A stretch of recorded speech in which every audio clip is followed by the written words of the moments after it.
The only arrivals at Manchester Victoria this morning came under their own steam.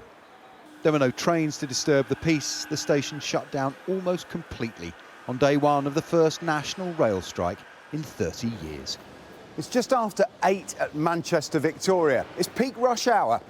Well, not this morning. The only service running at all is the tram serving the city. Usually this would be full of passengers coming in and out of Leeds and Liverpool. But today, there's nothing. It was a similar picture across the country, with London Underground shut down, fewer than 20% of overground services running anywhere, and large chunks of the country cut off, to the inconvenience of many. There is no way I will work from home. I have to get to work. But now that everything has been disrupted, At the end of the day, the end goal is to get better pay and better conditions. And if this is what we have to do, and I support the workers, then that's what has to be done. We're going to Cambridge tomorrow to see a building. We were going to go by train, but we're going to drive now. Working people have the right to stand up for themselves, and if they don't feel that they're being offered the right deal, then I think anybody's got the right to strike.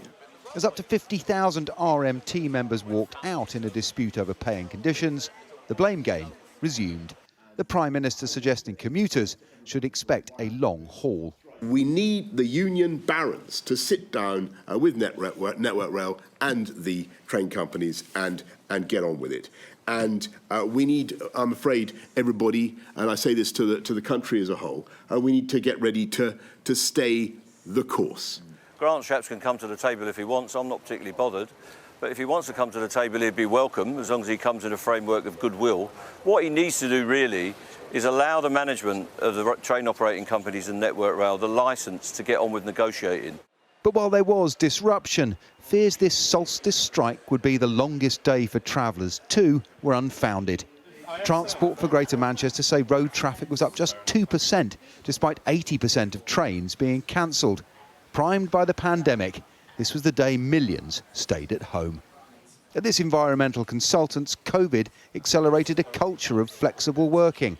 So when the strike was announced, they knew what to do. It hasn't really affected me today. I'm working from home. I've chosen to work from home today. So it's pretty easy for me to just log on, as I did through the pandemic, working from home.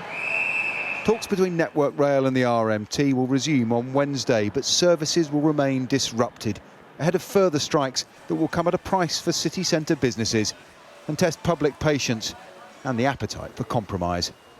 Paul Kelso, Sky News in Manchester.